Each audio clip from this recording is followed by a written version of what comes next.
Il y a à peine quelques mois, l'Égypte était vraiment au bord du gouffre économique. Et aujourd'hui, on part d'un redressement quasi miraculeux. Alors comment est-ce qu'un pays passe de la crise à une reprise aussi vite? C'est ce qu'on va décortiquer ensemble. On va aller voir ce qui s'est passé en coulisses. Pour bien comprendre d'où on part, faut se souvenir de cette image-là. Une image qui a fait le tour du monde, le premier ministre égyptien qui fond en larmes. Puis c'était pas juste, vous savez, un moment d'émotion passager. Non, non. C'était vraiment le symbole d'un pays qui était à genoux, ou même au plus haut sommet. On avait l'impression que tout espoir était perdu. Mais voilà, ce portrait super sombre, c'est du passé.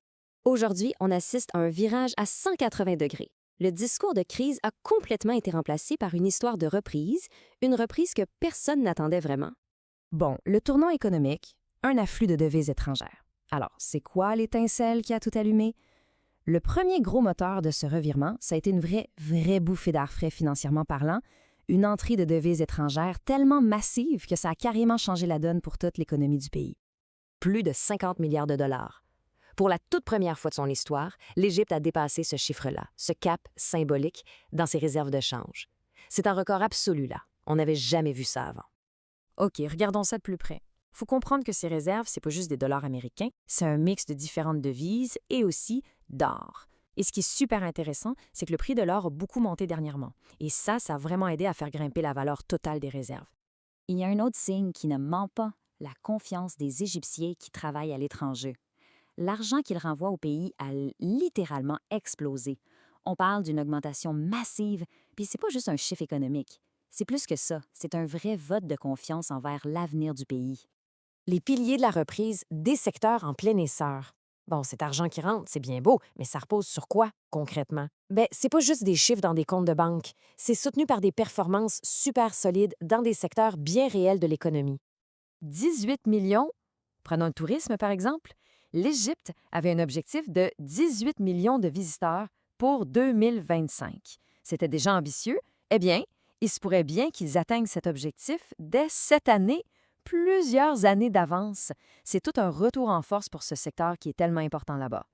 Évidemment, qui dit plus de touristes dit plus de besoins en hôtels. Et ça n'a pas manqué. Cette effervescence a attiré des investissements massifs dans le secteur hôtelier.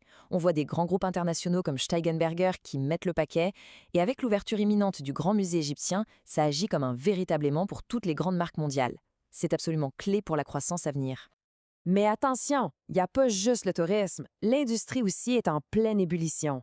On parle d'investissements gigantesques dans le secteur automobile et ce qui peut être encore plus surprenant, c'est qu'il y a maintenant plus de 15 marques de cellulaires qui fabriquent leurs appareils en Égypte. Le résultat de tout ça, les exportations qui ne sont pas liées au pétrole sont en train d'exploser. L'économie se diversifie et ça, c'est une excellente nouvelle.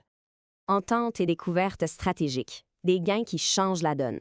Au-delà de la croissance dans les secteurs qu'on vient de voir, il y a eu deux événements majeurs, vraiment stratégiques, qui ont complètement changé les perspectives économiques du pays. On peut voir ça comme des accélérateurs. Premièrement, il y a eu un méga deal immobilier avec le Qatar.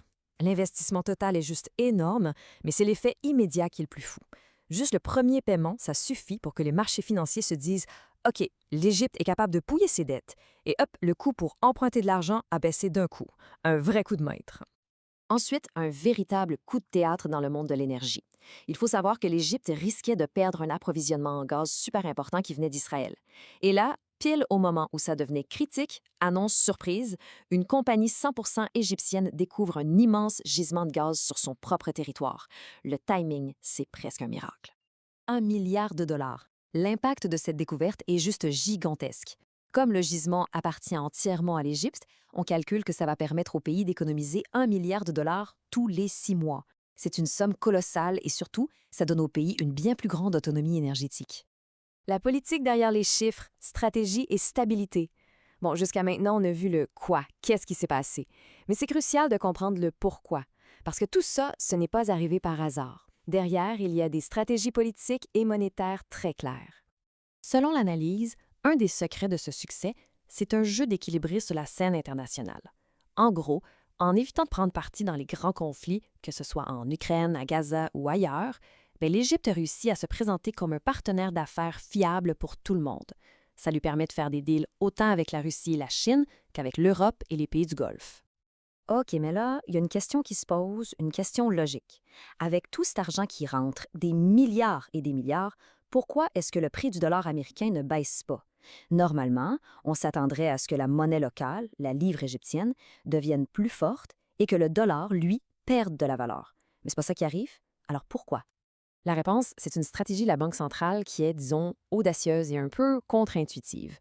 Au lieu de laisser la monnaie égyptienne prendre de la valeur, la Banque centrale fait le contraire. Elle achète des tonnes de dollars sur le marché pour garder son prix élevé. Le pari derrière ça, c'est qu'un dollar qui reste fort, ça encourage les touristes et les investisseurs à dépenser plus, et ça fait rouler l'économie. C'est un choix délibéré pour ne pas briser le momentum actuel. Un regard vers l'avenir, une vision à long terme.